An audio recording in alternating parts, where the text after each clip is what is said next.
Hello, everyone. Minnesota here. I'm actually in Minneapolis. So I work 80 to 90 hours a week. I put on 600 to 700 miles a week on my car. I work incredibly hard. Now, the media would have you believe that this entire state is a Democrat state and a socialist Democrat state.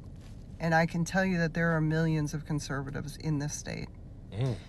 I want you to ponder something. So a common question I get asked is, how do you guys keep electing these corrupt politicians into the Minnesota government? So ponder this.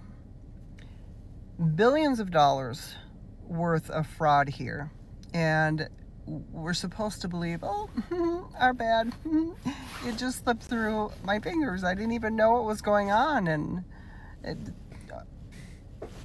some might have went in my pocket, but we'll fix it. But our elections are completely honest. We are to be trusted 100% in this area. I truly believe this will be the next fraud that will come out in insane numbers.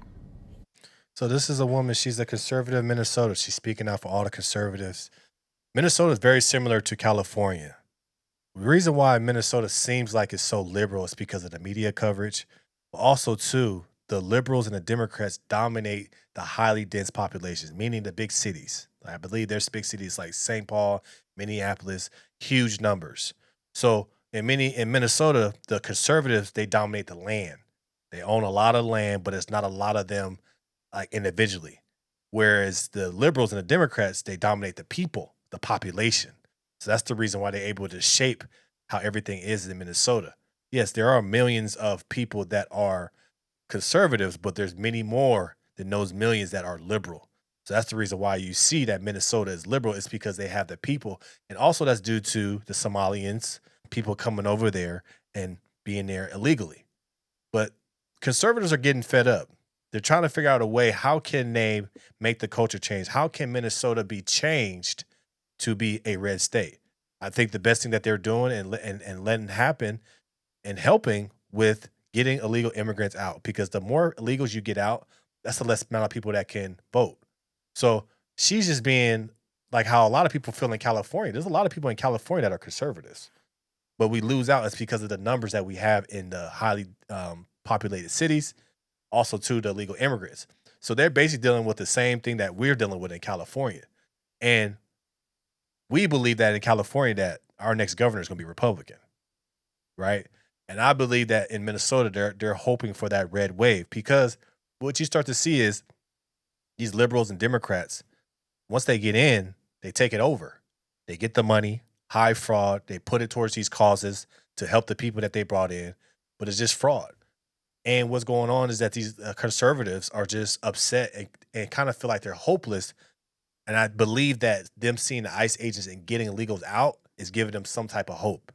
And also to the media attention. When was the last time Minnesota got this much attention to where everybody's talking about the theft? But what we see is from conservatives in these major places like Minnesota, conservatives in Illinois, conservatives in Louisiana, California, they're still considered a Democrat state. It's because the Democrats and the liberals control the major cities. In Louisiana, there's New Orleans, and Illinois, you got Chicago getting dominated. Minnesota, you have St. Paul, you have Minneapolis, California, you got San Francisco, LA, San Diego. Major populations where people are there that are Democrats, so it outweighs the people that own the land. It's just sad though, because there are a lot of good people everywhere, but they're just not getting their voice heard. And she's just basically talking about some of the fraud that's coming up. I believe that each one of these Democrat states have voter fraud because they bring people in and they have them vote that are not legal, right? Like in California, you don't really need an ID. They don't even accept an ID, to be honest. What's your name and address? Really? So she's just talking about, being a conservative in Minnesota. And it's the same thing that, myself and a lot of other people are feeling being a conservative in other states, in blue states. First point. Second point. as conservatives, we are so suppressed in this state. We cannot talk about our values, our love for this country, why we are conservatives, how we value family, country, constitution, for fear of loss of job, loss of company, loss of customers.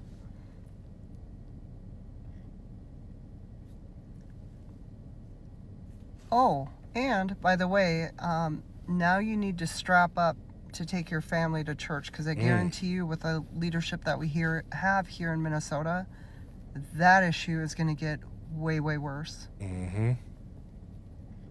Which I have no problem protecting my family in that way, and there are millions of us that feel the same way. But can I tell you, I am tired. I feel utterly betrayed, and I am tired. So here's my request from you guys. Will you please pray for Minnesota? I think the only thing you can do right now for Minnesota is pray.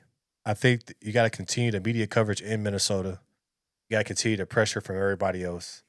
I believe that a lot of conservatives are happy that the ICE agents are there and they're getting that media attention. But that's a tough thing about being a conservative in a state that has highly, populated cities, is that you're always gonna be outnumbered. It's because you own the land, right? But your voice isn't going to be heard because the people that are voting for the people in power live in the cities. That's the only thing you can do is pray.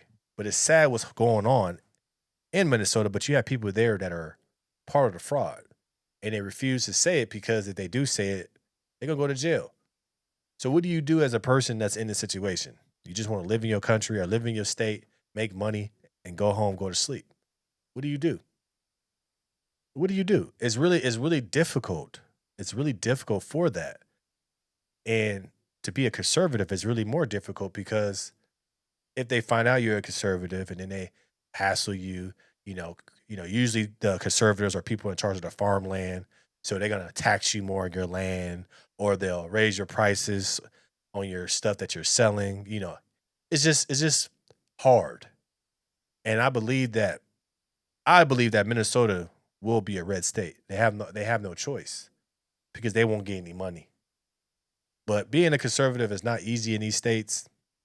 It's because now, as a person that goes to church, who would have thought that now I got to take a weapon with me because people can come to my church and antagonize me. So it's just a weird time we're living in. It's not even about policy anymore. It's just about common sense. And people on the left just don't have that common sense anymore. They become radicalized. They become chaotic. They become anarchists. They become bullies. Whereas conservatives just want to live their life. They want their kids to be kids. And they want to go and worship God.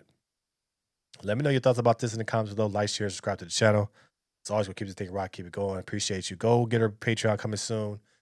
Then we got the No Filter Morning Show coming soon. I appreciate you guys' love, and I appreciate the hate too. I'm out.